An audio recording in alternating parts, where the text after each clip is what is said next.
Bumiyahe na ang grupo ng Dear Heart Concert USA in Canada Tour sa Los Angeles, California mula sa show nito sa Ontario, Canada.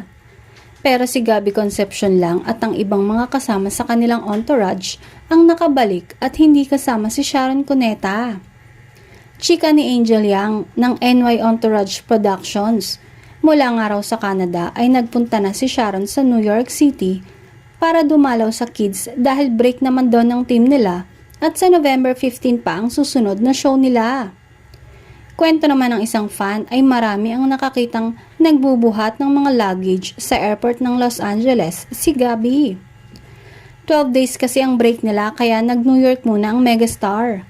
Pero ang mga gamit niya, dinala na sa LA. Yung ibang mga binubuhat at inaayos ni Gabby na luggage ay kay Sharon yun. Nakakatuwa nga dahil kahit may kanya-kanya na silang pamilya ngayon, ay magkaibigan pa din ang turing nila sa isa't isa. Break nga muna sina Sharon at Gabby sa kanilang concert tour, kaya may kanya-kanya muna silang ganap.